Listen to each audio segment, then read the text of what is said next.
Hello, great people. Welcome back to our channel. We're so excited to have you again. Buhari has been dragged out again by one of Nigerian Catholic bishop who is in Diocese of Sokoto State, talking about Matthew Kukah.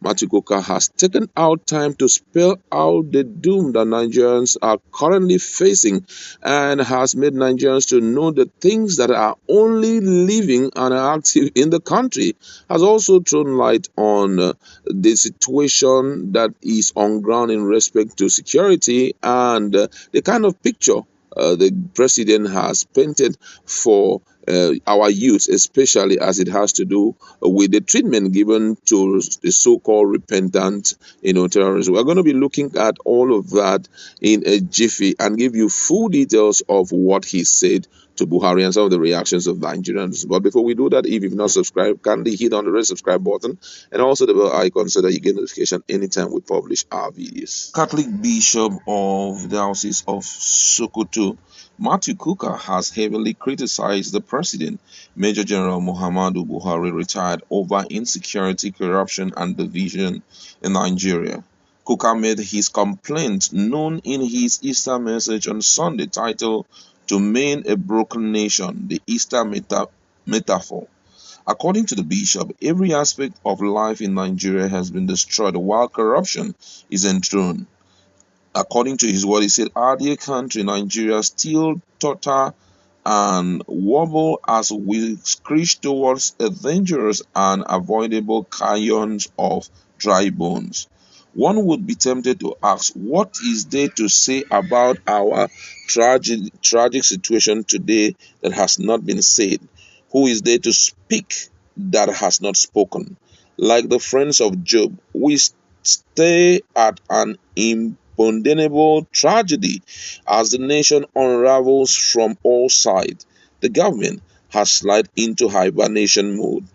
It is hard to know whether the problem is that those in power do not hear, see, feel, know, or just don't care. Either way, from this crossroad, we must make a choice to go forward, turn left or right, or return home. None of these choices is easy, yet guided by the light of the risen Christ, we can reclaim our country from its impending slide to anarchy. The challenge of fixing this broken nation is enormous and, as I have said, requires joint efforts.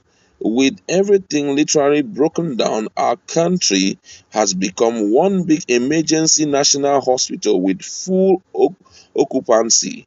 Our individual hearts are broken, our family dreams are broken, homes are broken, churches, mosques, and infrastructures are broken. Our educational system is broken, our children's life and future are broken, our politics is broken, our economy is broken, our energy system is broken, our security system is broken, our roads and rails are broken. Only corruption is alive and well. The greatest challenge for Nigeria is not even the 2023 election. It is the prospect for the reconciliation of our people. Here, the Buhari administration sadly has divided our people on the basis of ethnicity, religion, and region in a way that we have never witnessed in our history. These carefully choreographed agenda has made Nigerians vulnerable and ignited the most divisive form of identity consciously among our people. Years of friendship, cultural exchange, and collaboration built over time have now come under serious pressure from stereotyping. He also faulted an amnesty granted to terrorists and former governors of Plateau State, Senator Joshua Dariye, and Taraba State Reverend Julie Nyame. Kukah, in his words, says we need to start thinking of a Nigeria beyond banditry and kidnapping and the endless cycle of violence that have engulfed our communities and nation. We cannot continue to pretend that there are no religious undertone to the violence in the name of God that has given our religion a bad name. The way out is for the state to enforce the secular status of Nigerian state so as to give citizens the necessary freedom from the shackles of semi-feudal confusion over the status of religion, and the state is a plural democracy. We must be ready to embrace modernity and work out how to preserve our religion and culture without turning religion into a tool for tyranny, exclusion, and oppression. I cannot be against a repentant sinner or criminals changing their ways. After all, the doors of forgiveness must always remain open. However, in this case, Nigerians have very little information as to the entire rehabilitation process. Have these terrorists felt the heat, or have they seen the light? Or is their repentance a mere strategy and tactical repositioning? So far, we have no evidence that these terrorists have been able to confront their victims, not to talk of seeking forgiveness from them. Something is wrong. We see these terrorists adorned in our national colors in their green and white kaftans, trousers, and looking like heroes of the state. Are we to assume that they have become acknowledged models for Nigerian youth? Perhaps the next graduating set might be treated to presidential handshake reception at the villa with full national colors. This is quite a touching and a revealing one. I told you one of the things about him is that he hits it straight on the head.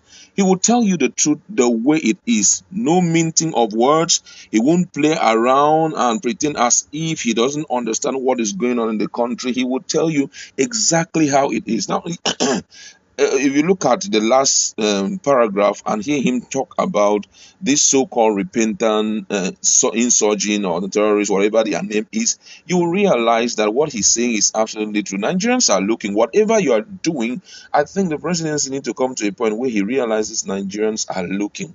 If you forgive a man who stole from the coffers of the public fund as much as 1.6 billion naira and 1.16 billion naira, and what do you think will be the position and the state of mind of the rest of the corrupt leaders? Let's keep on stealing. We know at the end of the day they will forgive us. They won't even demand us to repay everything that we have stolen.